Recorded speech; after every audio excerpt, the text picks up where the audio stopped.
Hi everyone, and welcome to this tutorial number 4 in our introduction to computer programming. We're using Scratch and we're trying to create a Flappy Bird game.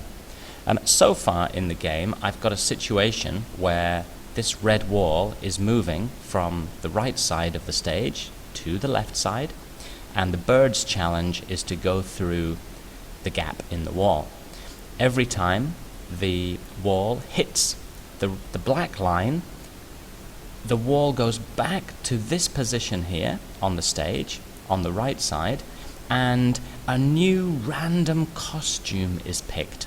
So remember that my wall sprite has a variety of different costumes. So when the red wall hits the black line, the red wall sprite goes back to this edge of the stage and a new random costume is picked. So hopefully you figured out how to program that in the last tutorial. Of course, we were going to switch the costume to a new costume, but it wasn't going to be costume 5 or 2 or 4. It was going to be a random costume. So hopefully your solution included this beautiful piece of code. Okay? And you figured out how to piece this together. Alright, so in today's tutorial we're going to look at how to, also you had to stop the game if the bird hits the red wall. The game stops. So hopefully you figured out how to do that. Just another hint, in the events section, in the control section, there is this stop all option, and you have to figure out where to put that into your code. Alright, today we're going to look at how to create a score for the game. So let's just play the game and see what's happening here. So as the bird continues to go through, oh dear, that wasn't very good, was it? However, look what happened to my score value. The bird was alive for 4 seconds, and every second that the bird is alive, the score is increased by a value of 1. Okay?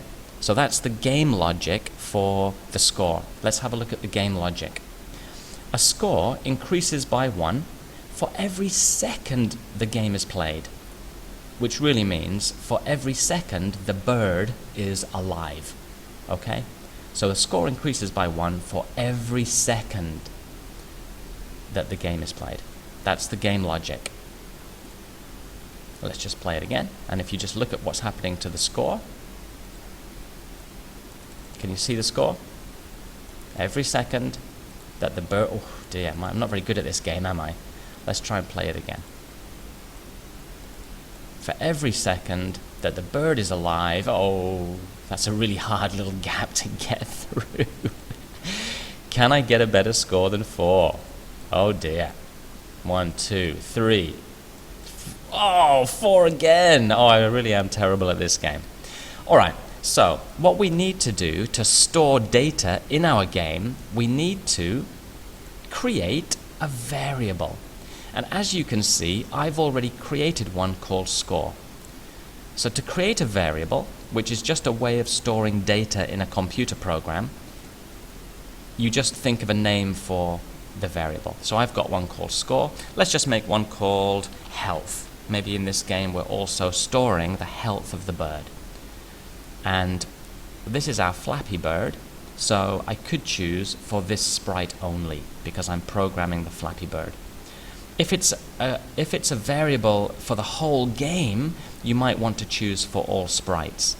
You'll have to figure out which one to choose based on your experience with game programming.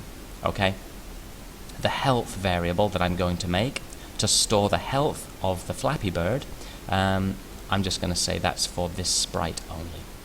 And there I have a health score, health variable. Now what I'm going to do is I'm going to create a new green flag click. I'm probably going to choose a forever block. In fact, what I am going to do is at the very start of the game, when I click the flag, I'm going to, let's ignore health by the way, I'm just going to stick with score. I'm going to set the score to 0. So at the beginning of every game, the score always starts at 0. And then, in a forever block, I need to program it such that for every second of gameplay, the score changes by a value.